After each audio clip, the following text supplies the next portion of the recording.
ఎందుకంటే ఆయన రోజుకి 3 సార్లు వస్తున్నారండి. పొద్దున్న వస్తున్నారు, మధ్యాహ్నం వస్తున్నారు, సాయంత్రం వస్తున్నారు. ఒక్కోసారి నైట్ 11:30, 12 కూడా వస్తున్నారు ఆయన. ఎలా ఉంది చూడటానికి అని చెప్పి మన జగన్ గారు వచ్చారు, చూసి వెళ్ళిపోయారు. ఆ పార్టీ ఏం చేసింది అది ఇచ్చేది చెప్పి అన్నారు. అది చాలా తప్పది. జగన్ గారి పార్టీలో చేసింది ఏంటంటే సంక్షేమ పథకాలు ఇచ్చారు. పథకాల వల్ల ఎవరు బాగుపడతారు, సోమరపోతులు అవుతారు. బాబు గారు లాగా మన కొన్ని పరిస్థితులు గతంలో కూడా గతంలో వచ్చినప్పుడు ఆయన హెలికాప్టర్స్ ఉంది కదా తప్ప ఎప్పుడు రాలేదు. మొన్న వచ్చారు. కనీసం ఇప్పుడు జగన్ గారికి అన్ని ఫ్యాక్టరీలు అన్ని ఉన్నాయి. ఏమన్నా ఆయన డబ్బులు తేవని చేశాడా జగన్ గారు? చేయట్లా. నేను వచ్చాడు అభివృద్ధిలోకి చేస్తున్నాడు. మన వార్నింగ్ ఇచ్చాడు కలెక్టర్ ఆఫీస్ లో ఉండి, మీరు మినిస్టర్లే కానీ ఎమ్మెల్యే కానీ ప్రతి ఒక్కరు వెళ్ళాలి, ప్రతి ఒక్కరు సాయపడాలి. మీరు కనుక చేయకపోతే కనుక నేను మాత్రం మీ మీద రియాక్షన్ చేసుకోని చెప్పాడు. ఎందుకు చెప్పాడు? మీతో నేను ఉంటా అని చెప్పి అన్నాడు. అన్నప్పుడు అలాగే వాళ్ళు కూడా సీఎంతో పాటు ఉండాలి. ప్రతిపక్ష నాయుడు హోదా కావాలంటాడు, కానీ ప్రతిపక్ష పాత్ర లేదంటారు ఇక్కడ. ఆయన ఏమి లేదు, వచ్చామా చూసామా అంతవరకే. కానీ ఇప్పుడు నేను అదే చెప్తున్నా, ఆయనకి అన్ని ఆస్తులు ఉన్నాయి, 1000 కోట్లు 1,00,000 కోట్ల ఆస్తులు ఉన్నాయి. ఆయన ఏమైనా చేస్తున్నాడు? వచ్చి ఆయన ఏం చేయట్లేదుగా. కొన్ని ఎవరికన్నా ఏదన్నా ఒక లారీలో వాటర్ క్యాన్లు కానీ ఒక ఫుడ్ కానీ ఏమన్నా మధ్య బయలు పంచాడా? పంచట్లా.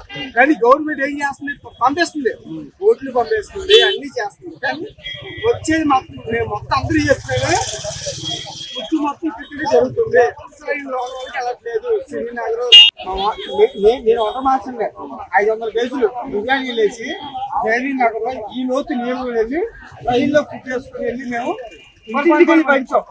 అపార్ట్మెంట్ నుండి వాళ్ళకి మేము ఇచ్చాం, 5-6 ఇచ్చాం. ఒక అయితే అంతమంది మేము ఇచ్చాం. కానీ వీళ్ళు ఏం చేస్తున్నారు? ఎవరేం చేయట్లేదు. ఇక్కడ దాకా వస్తున్నారు, ఇక్కడ దాకా పని చేస్తున్నారు, వెళ్ళిపోతున్నారు. అది కాదు. ఇప్పుడు మీరు అంత ఖర్చు పెడుతున్నారు కదా, మీ ఒక్కొక్కరు ఒక్కొక్క బోటు మాట్లాడుకోండి. ఎంతైతే అంత మీరు ఖర్చు పెట్టి మీ డబ్బులు మేము డబ్బులు లేని వాళ్ళం. ఇప్పుడు ఫుడ్ పైలు పెంచేవాళ్ళు అంటే బండ్ల మీద వచ్చి అది యాక్టివా బైక్ వచ్చి వాళ్ళు వేరే ఏదో చేద్దాం. లారీలు వస్తున్నాయి, వాటర్ బైక్లు, వాటర్ బాటిల్, ఫుడ్ ఇస్తామని. వీళ్ళంతా కలిసి ఏం చేయాలంటే ఒక బోటు మాట్లాడుకోండి సరదాగా. కండ్రిక బాంబే కావాలి అటు వెళ్ళి పంచితే కనుక అపార్ట్మెంట్ల మీద అందరూ ఉన్నారు, వాళ్ళకి పంచితే కనుక వాళ్ళు అక్కడ దాకా మనోళ్ళు రాజపేటలో శ్రీనగర్ లో బాంబేకి వెళ్ళి మనోళ్ళు మా ఊళ్ళు మాకు ఫోన్ చేశారు, మాకు తాగడం వాటర్ అంటే మేము ఇక్కడ దాకా ముందుకు వెళ్ళి మేము తీసుకెళ్ళాం. అలాంటి రోజు బోట్లో వెళ్ళి ఇస్తే ఏమైంది ఏమో అప్పుడు ఈ అభివృద్ధి చేశారు. కానీ చంద్రబాబు గారు ఒకటే బాధపడుతున్నారు. కానీ రోజుకి మాత్రం 3 సార్లు వస్తున్నారు, రోజుకి 3 సార్లు అందరూ వస్తున్నారు. ఆయన చేస్తున్నారు. కానీ ఇక్కడ అనేది అది వేస్ట్. ఎందుకంటే ఆత్మ అందరూ ఎత్తుకెళ్ళిపోతున్నారు, అది వేస్ట్. ఎందుకంటే ఆయన రోజుకి 3 సార్లు వస్తున్నారండి.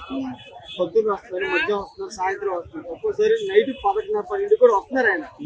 ఎలా ఉంది చూడటానికి అని చెప్పి మన జగన్ గారు వచ్చారు, చూసి వెళ్ళిపోయారు.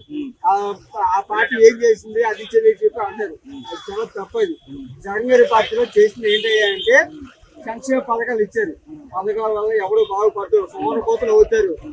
బాబు గారు లాగా మన కొన్ని పరిస్థితులు గతంలో కూడా గతంలో వచ్చినప్పుడు ఆయన హెలికాప్టర్స్ ఉంది కదా తప్ప ఎప్పుడు రాలేదు. మొన్న వచ్చారు. కనీసం ఇప్పుడు జగన్ గారికి అన్ని ఫ్యాక్టరీలు అన్ని ఉన్నాయి. ఏమన్నా ఆయన డబ్బులు తేవని చేశాడా జగన్ గారు? చేయట్లా. నేను వచ్చాడు అభివృద్ధిలోకి చేస్తున్నాడు. మన వార్నింగ్ ఇచ్చాడు కలెక్టర్ ఆఫీస్ లో ఉండి, మీరు మినిస్టర్లే కానీ ఎమ్మెల్యే కానీ ప్రతి ఒక్కరు వెళ్ళాలి, ప్రతి ఒక్కరు సాయపడాలి. మీరు కనుక చేయకపోతే కనుక నేను మాత్రం మీ మీద రియాక్షన్ చేసుకోని చెప్పాడు. ఎందుకు చెప్పాడు? మీతో నేను ఉంటా అని చెప్పి అన్నాడు. అన్నప్పుడు అలాగే వాళ్ళు కూడా సీఎంతో పాటు ఉండాలి. ప్రతిపక్ష నాయుడు హోదా కావాలంటాడు, కానీ ప్రతిపక్ష పాత్ర లేదంటారు ఇక్కడ. ఆయన ఏమి లేదు, వచ్చామా చూసామా అంతవరకే. కానీ ఇప్పుడు నేను అదే చెప్తున్నా, ఆయనకి అన్ని ఆస్తులు ఉన్నాయి, 1000 కోట్లు 1,00,000 కోట్ల ఆస్తులు ఉన్నాయి. ఆయన ఏమైనా చేస్తున్నాడు? వచ్చి ఆయన ఏం చేయట్లేదుగా. కొన్ని ఎవరికన్నా ఏదన్నా ఒక లారీలో వాటర్ క్యాన్లు కానీ ఒక ఫుడ్ కానీ ఏమన్నా మధ్య బయలు పంచాడా? పంచట్లా. కానీ గవర్నమెంట్ ఏం చేస్తుంది? పంపిస్తుంది, ఓట్లు పంపిస్తుంది, అన్ని చేస్తుంది. కానీ వచ్చేది నేను మొత్తం అందరూ చెప్తున్నాను, మొత్తం పెట్టింది జరుగుతుంది. అసలు లోపలికి వెళ్ళట్లేదు. శ్రీనగర్ నేను ఒక మాసంగా 500 కేజీలు బిర్యానీ వేసి శ్రీనగర్ లో ఈ లోతు నీళ్ళు వెళ్ళి రైల్లో ఫుడ్ వేసుకుని వెళ్ళి మేము ఇంటికి పంచాం. అపార్ట్మెంట్ ఉంటే వాళ్ళకి మేము ఇచ్చాం, 5-6 ఇచ్చాం. ఒక్కరమ్మ ఇంటి అంతమంది మేము ఇచ్చాం. కానీ వీళ్ళు ఏం చేస్తున్నారు, ఎవరేం చేయట్లేదు. ఇక్కడ దాకా వస్తున్నారు, ఇక్కడ దాకా పని చేస్తున్నారు, వెళ్ళిపోతున్నారు. అది కాదు, ఇప్పుడు మీరు అంత ఖర్చు పెడుతున్నారు కదా, మీ ఒక్కొక్కరు ఒక్కొక్క బోటు మాట్లాడుకోండి.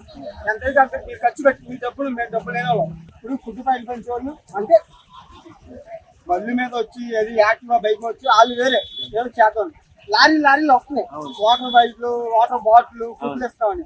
వీళ్ళంతా కలిసి ఏం చేయాలంటే ఒక బోటు మాట్లాడుకోండి సరదాగా. కండ్రిక బాంబే కావాలి అటు వెళ్ళి పంచితే కనుక అపార్ట్మెంట్ల మీద అందరూ ఉన్నారు, వాళ్ళకి పంచితే కనుక వాళ్ళు అక్కడ దాకా మనోళ్ళు రాజపేటలో సింగర్ లో బాంబే కలిసి మనోళ్ళు మా ఊరు మాకు ఫోన్ చేశారు, మాకు తాగడం వాటర్ లేదు అంటే మేము ఇక్కడ దాకా ముందుకు వెళ్ళి మేము తీసుకెళ్ళాం. అలాంటి రోజు బోట్లో వెళ్ళి ఇస్తే ఏమైంది ఏమో అప్పుడు ఈ అప్లికేషన్ చేశారు.